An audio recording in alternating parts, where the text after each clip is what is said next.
السلام عليكم ومرحبا بكم، نتمنى تكونوا بخير وعلى خير.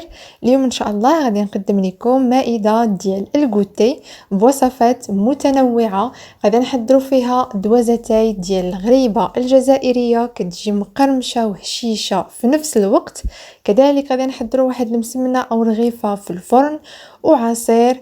الوصفات عامه فكيتحضروا بسرعه، سهلين وبساط وبمكونات اللي في متناول الجميع. نتمنى ان الفيديو ديال اليوم يعجبكم وتستافدوا معايا فيه، ويلا نبداو. بسم الله. بسم الله. اول شيء غادي نبدا التحضير ديالو اللي هي العجينه ديال المسمن، حيت كيف عارفين يعني خاصها واحد المده باش ترتاح. المهم العجينه راني فايته شاركتها معكم في العديد والعديد من الوصفات او الفيديوهات، غنخلي لكم الرابط ديالهم اسفل في صندوق الوصف. المهم هنايا درت القياس ديال اللي غادي يعطيني واحد المسمنه كبيره، يعني كميه اللي قليله.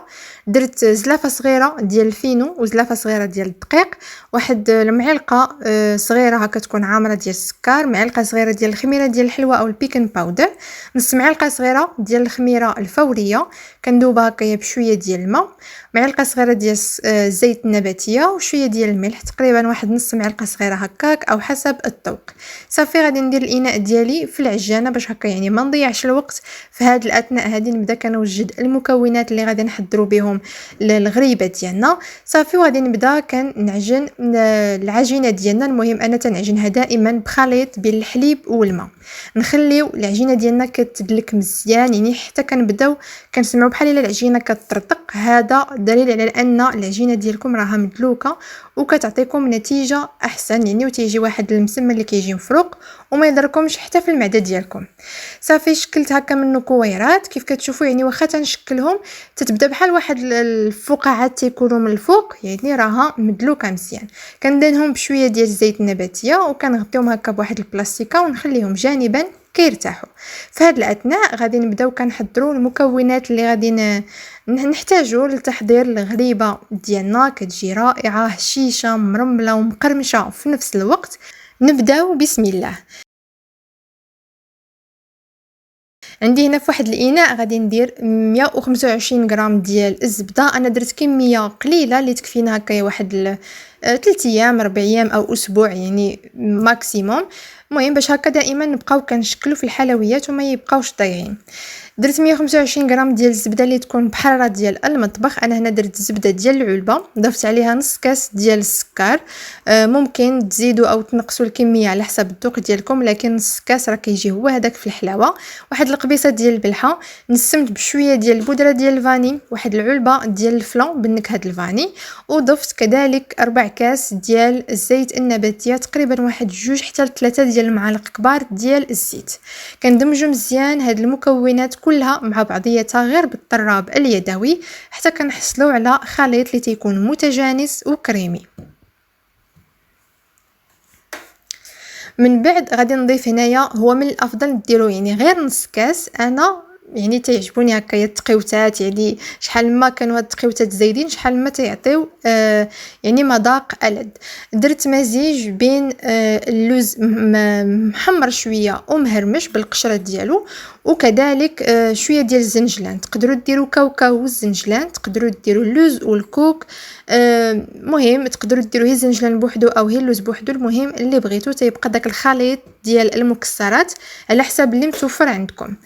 بالنسبه للكميه درت، هو من الافضل ديروا هي نص كاس، انا تقريبا درت ثلثين ديال الكاس.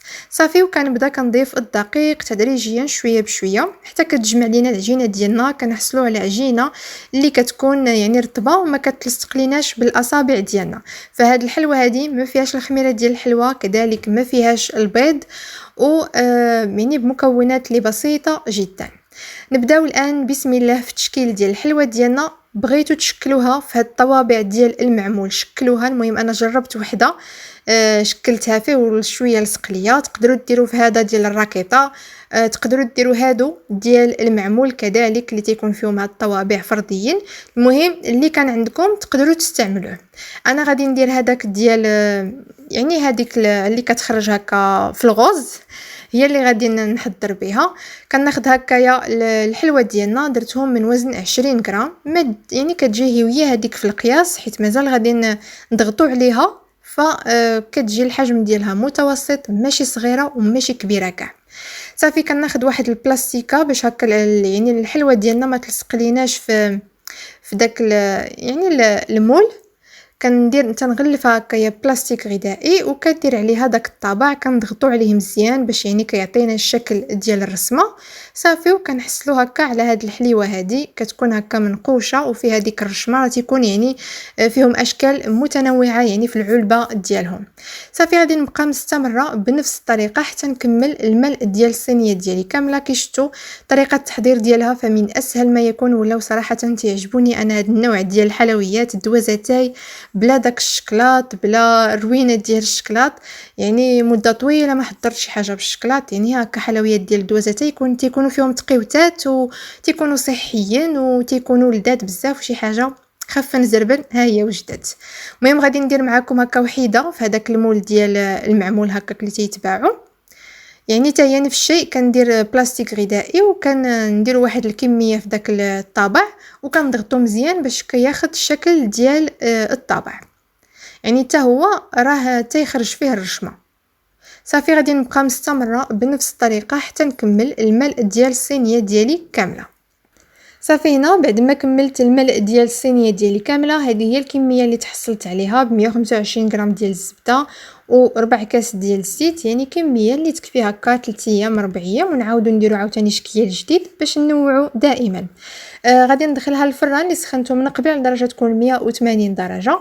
يعني نخليوها هكايا النار تكون هي من التحت حتى نشوفوها انها طابت وتحمرات. عاد ديك الساعه كنشعلوا عليها من الفوق، ومنين نخرجوها ما نقيسوهاش حيت يعني كتكون سخونه وهشيشه، نخليوها حتى تبرد تماما باش عاد ديك الساعه غادي نرشوا عليها شويه ديال السكر كلاصي، او تقدروا تخليوها هكاك. المهم ضروري من المراقبه. في هاد الاثناء غادي نمروا باش نحضروا المسمن او الرغيفه ديالنا. بعد ما ارتاح لينا، يعني لما وجدت الغريبه يعني عجنتها وكذلك شكلتها تقريبا ديك نص ساعه، ساعه الا ربع حتى لساعه، يعني كان كافي انه يرتاح. كناخذ 3 ديال الكرات ديال العجين، كنبسطهم غير شويه، كندهنهم بخليط ديال الزيت والزبده وكنرش عليهم شويه ديال الفينو. والرابعه كنورقها مزيان دائما، يعني كندهن بشويه ديال الزيت والزبده ونرش شويه ديال الفينو، وغادي ندير في وسط منها دوك 3 ديال الكويرات اللي يعني درناهم في الاول. ومن بعد غادي نعاود نورق العجينه الكره الخامسه ونورقها مزيان، يعني نطلقها ونعاود ندير وحده في وسط وحده. يعني الطريقه راها واضحه وطبعا راه كيعرفوها جميع السيدات. بالنسبه لديك الزليفه اللي فيها الزبده فضفت معها شويه ديال السمن، كيعجبني هكا نضيفو مع المسمن او المخمر ولا هذا، تيعطي واحد المذاق رائع رائع بزاف. صافي غادي نبقى مستمره بنفس الطريقه حتى نكمل الكويرات ديال العجين ديالي كامل.